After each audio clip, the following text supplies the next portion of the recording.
Hi there. Hey Fiona, good to see you again. Good to see you again. And we're delighted that you're in Scotland because we thought it was a perfect opportunity to have a bit of discussion about the emerging themes that are coming out about the right trial. Wonderful, great. Should I say a little bit about the right trial for Yes, people that know nothing about it? So this is the first randomised controlled trial of diet developmental psychotherapy. And as you well know, Dan, it's been a while in coming. It took us something like 12 years to get the funding. Yes. But we have just reached our recruitment target, although we're still recruiting till July because we want to make as big a study as possible. Yeah, we're basically recruiting children who are either adopted or who are in permanent foster care, aged 5 to 12, and who have some kind of mental health need. And we're deliberately keeping that vague because often, as you know, you don't really get to the kind of underlying relationship issues until you have the child in the room. And families are then randomised to either DDP or to services as usual, which across the UK is quite a patchwork.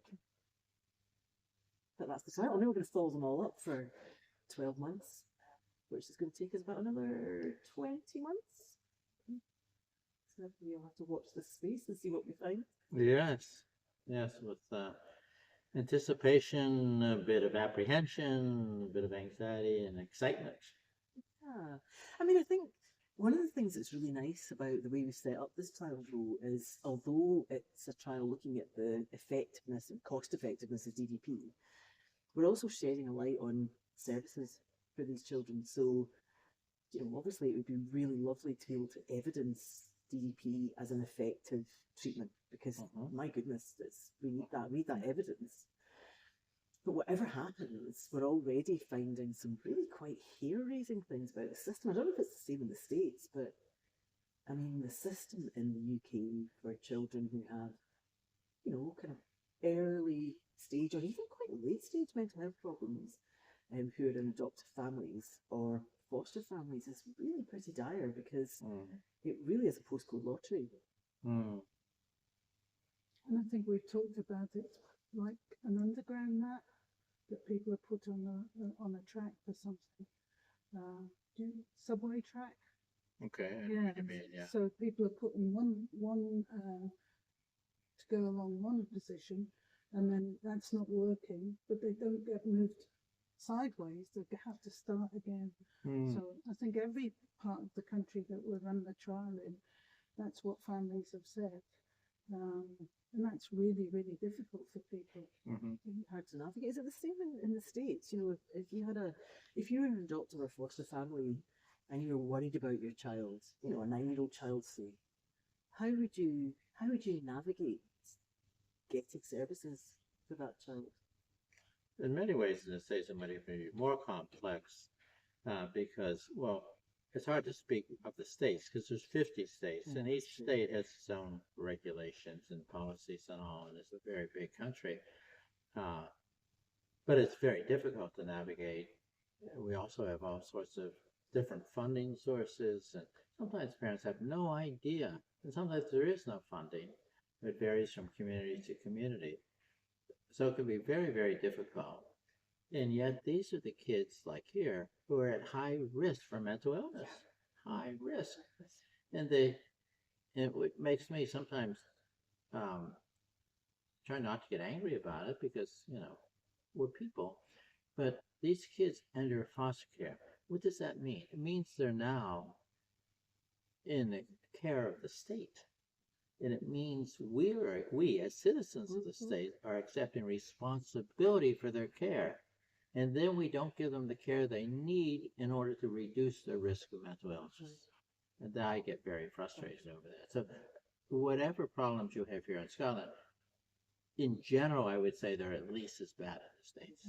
Yeah. I mean, I think one of the problems for families with the kinds of difficulties that often start to emerge, between the ages of kind of 5 and 12, is that often they're the first people to notice the problems. I mean, that's something we've discussed a lot, Fiona, haven't we? That, you may feel as an adoptive parent that something's not quite right, but it's sometimes really quite hard to even explain that to a healthcare provider, isn't it?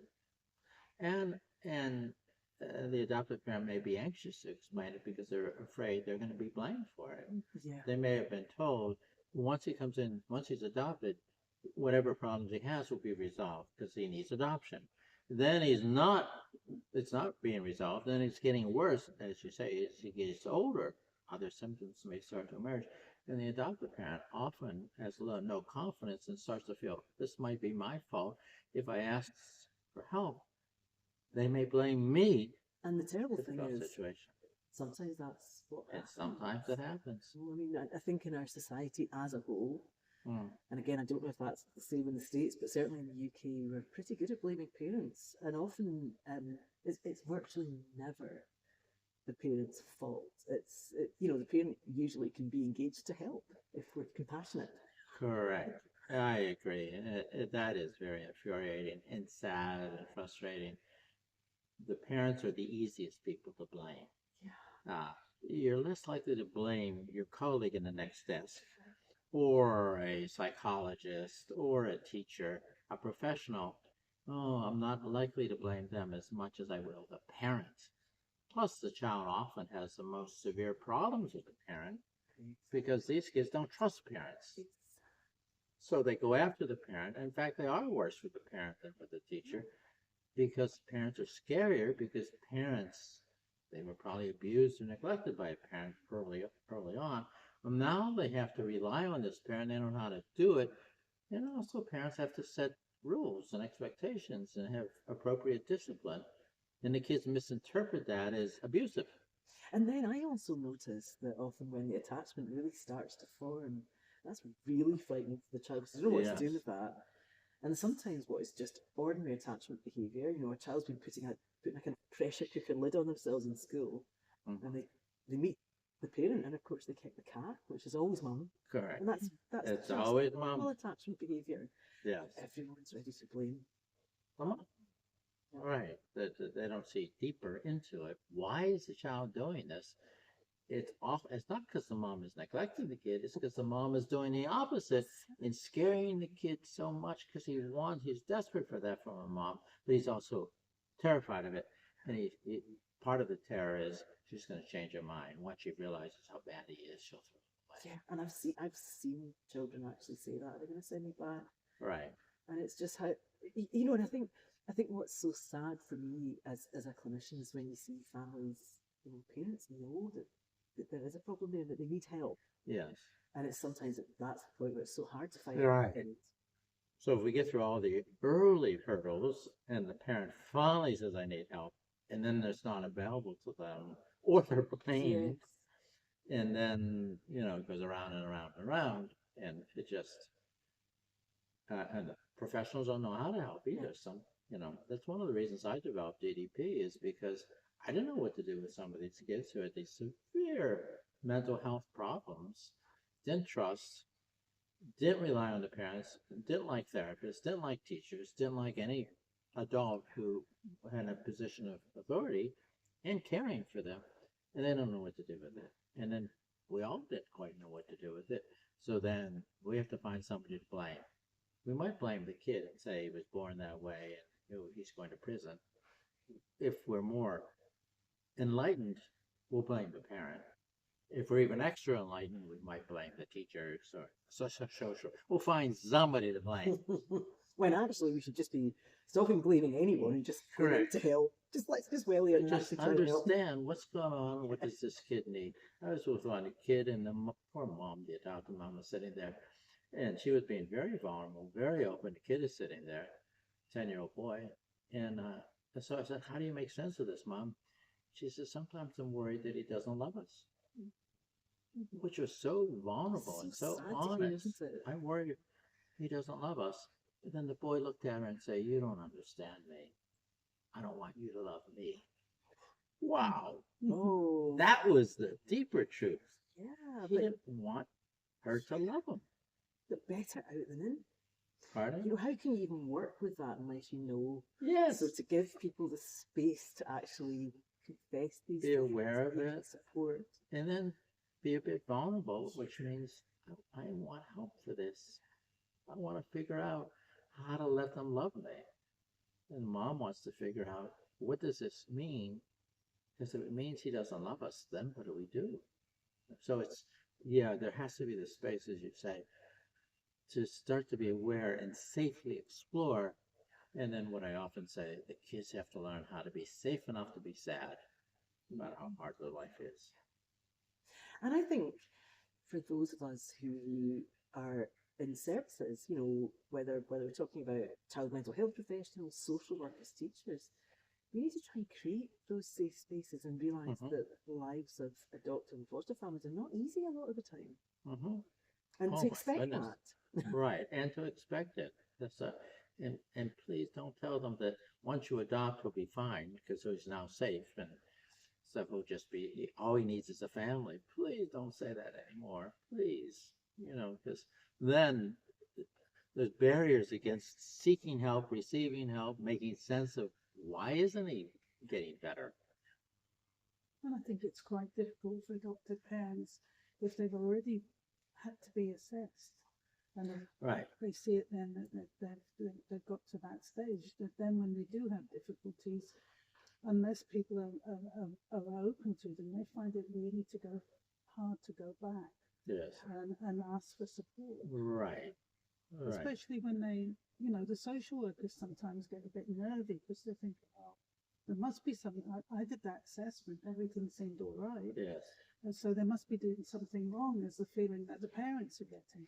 So I think that's a big ask. Truly, truly, truly big. And for the professionals, in this is full disclosure. Yeah. Okay. Before I really got into this, when I got my PhD and I knew that I was the smartest human being in the world and I could solve anything, and you know, I always had the solution. Early days when I would be asked to get involved and do an assessment of kids in an adoptive home, you're not doing well, and I found out that he's been there for 6 months, my brain said, if they're not doing something wrong, it'd be better by now. I really believe that. And I'm sure just about every professional around believe that. It's been 6 months. Come on. He must be something wrong with the parents. Oh man, when I start to really discover these kids and understand, you know, could be 6 years, then I start feeling some shame about my original attitude.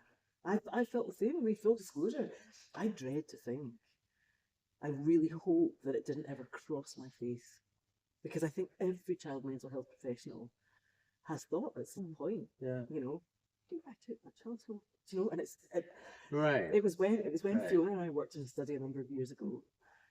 It was with you know, a group of adoptive families in Scotland, and some of our research assistants had migraines at the end of the morning. Wow. After just working with kids, because we set it up so that adoptive parents could get a break, nice cup of tea while the child was in getting their assessment. And we realised firsthand what adoptive parents were struggling with 24/7. And it was very humbling. Right. It really is. And then you just, okay, you have to deal with your own shame. So then you could be open to helping these folks. They don't need to feel sorry for you. Come on now. Yeah, let's get over it. Get over yourself. You messed up. Now let's move on. Do something about it.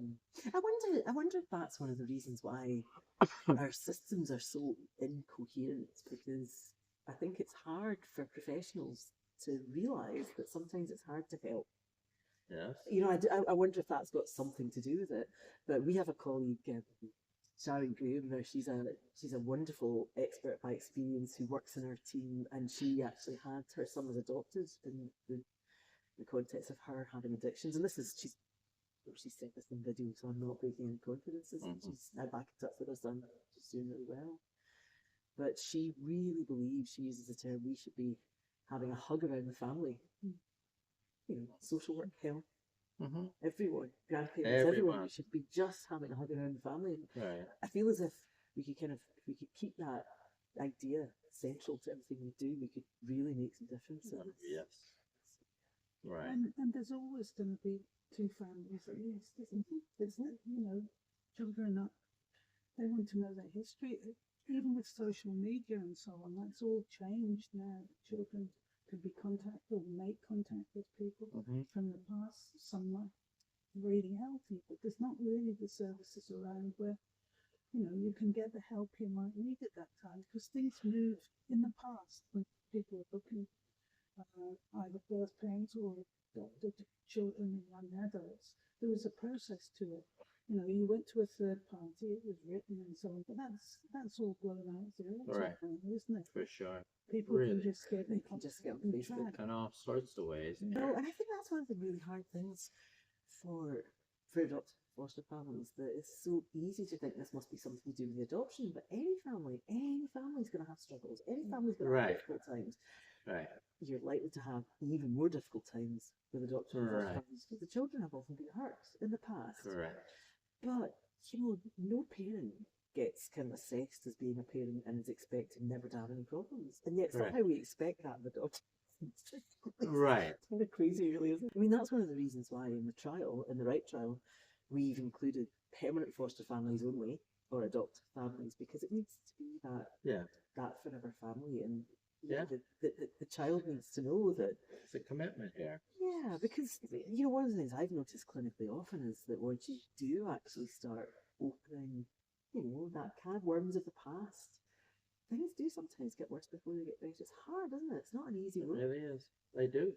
It really is. And I think these kids straight away take you to your own attachment issues to your adopted parents. And that might just carry on if you're in a birth family. It will just be replicated, but all your sore points come out to the surface. Right. Don't they? So Right. you need somebody who'll even just listen to you to talk about that and accept that that's how you're feeling. So, Right. As you say, that all families, any kid, any adult, your own attachment history can be activated. And when you get a kid who is horribly traumatized by his first family, that kid's attachment type needs will be activated 10 times more, because they don't trust at all. They've had such a bad experience. They've been betrayed the first time they tried to trust somebody. They're not going there again. No. So it's really, so anyway, so I'm so happy about this right trial. I'm so happy because, rightfully so, money is tight, and you also don't want to direct people to services that may not be helpful. So let's find out if this service is helpful or not. But it's very difficult to do. It's hard research to do. It's expensive research to do. And often it's not done. And then you have confidentiality issues and who's going to fund it and all kinds of reasons. So the fact that Helen and her team are really put the energy in for quite a long time to get the funds and to get the support and organize it. Oh man, when I heard she was doing it, I got so excited about it. And then when it continued, and then I'm thinking, Lord, I hope I don't mind my saying this, but when the first day we're struck with COVID. And that's the other Finally, we got this research. Finally, Helen's ready to go. Finally, her team. Finally, and then we got COVID. Boom! Couldn't credit it, could you? But, silver lining, there's always a thing with the silver lining. I'm very dogged, as I know you are. Yeah. But we have actually published a paper on remote DDP. And basically what it shows is, it's a bit different. Horses for courses, but actually it's still DDP. And I think that's really liberating, because I've always wondered, what if you were in Alaska? Or what if you were in John O'Groats and you wanted DDP? Well, if we're able to if we find out that DDP is cost effective, then, really it should be available to everyone. Right. And you may not have to do it all person to person. Yeah. If Zoom online, it may be as effective or almost as effective as in person. Before COVID, I never agreed to a kid seeing a family, to a therapist seeing a family online. But I'm humble. I've seen many kids, many therapists talk about it, many families who have said it was very helpful online. Yeah, and I think what we really found in that research was it is horses for courses, because there was one family that I remember that was interviewed, and there was a teenage girl in one room and our mum in another room, Yeah. both on Zoom with the therapist. Yes. And that, they were not, they would, had it not been the pandemic, they would not have got that young girl into Yes. therapy with her parents. So that was a Right. great start. Right. So I think what really came out, for us from that was just there's flexibility. There's more flexibility than we thought. And Yes. different tools to use. Right. And when you're that desperate Yeah. and you need services, and right now there's no way to do it other than online, let's try it. And let's try it. We may have to change it around a bit and do this and do that, but it may be effective. Let's find out. Yeah. I mean, one of the things we've noticed in the trial, one of the things we're doing is we're doing a short video sequence with parents and children together. Mm-hmm. And when the pandemic hit, we thought, oh no, how are we going to do that? And we're actually doing it just like sort of Teams or Zoom or something like that. And actually, of course, you can see everyone much better because they're right there in the camera. So we can actually see the nuances of parent-child interaction. I agree. And not expect. So Right. those videos There's are an actually advantage. easier to read. In some ways they are. There's challenges, and the eye contact is harder and stuff like that. But there are certainly advantages to it. One disadvantage, sometimes I get frustrated. This one kid, he realized all he had to do is close the laptop. Boom! I say something he didn't like. Boom! And I disappear. It would take 15 minutes to get the connection back. That's so funny. Oh my goodness. Just a little bit of control. Yeah. I would get annoyed about that. That's so funny. The other thing thinking this is toes. I always thought, I'm not an expert, but I did train DDP, and I just think if you can see a child's toes, sometimes that really helps, because if a child's not really comfortable, then they might start doing that with their toes. I agree. So just the whole body is actually quite informative, and you do. Oh my goodness, yeah. It sure is. All kinds of reasons and all kinds of ways to bring that into the therapy. I like that. So that's one of the downsides of being online. Yeah. Still, if I had a preference, I would do it in person. And I think that probably there would be more value. But as you said, sometimes that's impossible, very difficult, very expensive, just not accessible. Then I think take a deep breath and really work at it, and online may be effective enough to make a big difference for this family. Well, in the study, we are using face-to-face DDP because we thought we need to give DDP its best chance, and we will see. So in about a year and a half, bit more, we'll find out the answer. Although, I think we can really gather from the conversation, there's lots of really intriguing answers already emerging. Right. Yeah, I truly am so looking forward to it, all the research that you're doing, because it's so complex, it's so rich in so many ways, and you're studying it and you're marking it, you're so that it'll be there, and we use that as a guide for the future. That's the research. Good research could be so helpful in the long run for practical applications. Absolutely. And whatever we learn, as you said right at the beginning, it will be useful. For sure. Right. I guess one of the final things is we want to encourage people who's still recruiting up till the 31st of July. Okay. And we can make sure people know the sites we're recruiting and so on, and take the opportunity to take part in it. Absolutely. Mm-hmm. The bigger the better. I mean, the more families that we can involve, the more convincing our findings. Mm-hmm. So I mean, if anybody is interested, just get in touch with us, and we can put the addresses as Kelly and Abdullah are the people to contact, and right. If anyone's interested. Right. And it's not sort of research, it'll help other people, it can help you too. Yeah. It's you get something out of it, but you're also giving, you're helping other people to get the best practice, which we believe DDP is right there, because it is so based on how human beings relate to each other safely, how human beings can experience each other in ways that are empowering, where they start to thrive with the caring of a good person. Absolutely. And I mean, we wouldn't be trialing DDP if we didn't think there's a really good chance that this is, a therapy of choice. And cross fingers, we can evidence that. But we'll find out, and it's just we're Right. so grateful to all the families that have taken part. Me. I mean, I think the Great. feedback we're getting from families generally is it's quite enjoyable to take part. You do learn. I mean, Okay. you've taken part in research with us. Yeah, and I'm just thinking of the cortisol research we did years ago. I mean, I think I'm in contact with all the families. There's 20 odd families. They're still in contact with us. It creates a community as It well. would. Because that's the other thing we've got to talk about, how we, people have an intervention and so on.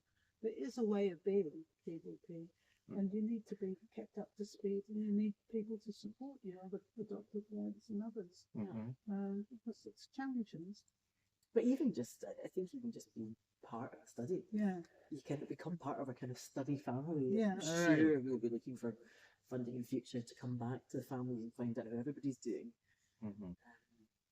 And I think, one of the things people have often fed back to us is just getting a chance to be asked the right questions about your child helps you reflect and think, whatever intervention you get, you still get something out of You it. sure do. Research. And I think a lot of people just really, really like the opportunity to contribute. So yeah, so definitely we've got a real it's now or never feeling. So anyone that's interested, do get in touch now. and well done for getting over 110 people and with a pandemic. I mean, it's Where the been fence incredible. was.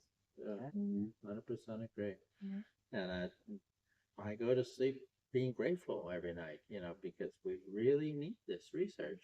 And I'm really optimistic that it will show the results because I'm so convinced that this way of engaging families, the child and the parents, and together and separately, is a way, it is the best avenue for healing, for supporting each other, trusting each other. All kinds of good things happen. So I'm so grateful that Helen and her team have put all the time and energy into doing this, and that it will be out there, and hopefully at some point in the future, when the positive results are in, there will be more funding, support, more training programs, more professionals and families willing and able to go down this road and give these traumatized kids a chance for the family they need. So much to do, so much to learn. Oh my goodness, there is. Right. So, thank you very much, Dan. For You're taking the welcome. time Well, out. thank you for inviting me, and thank you for doing this work. And Oh, thank you for inspiring it, Dan. Thank you so much. you're welcome.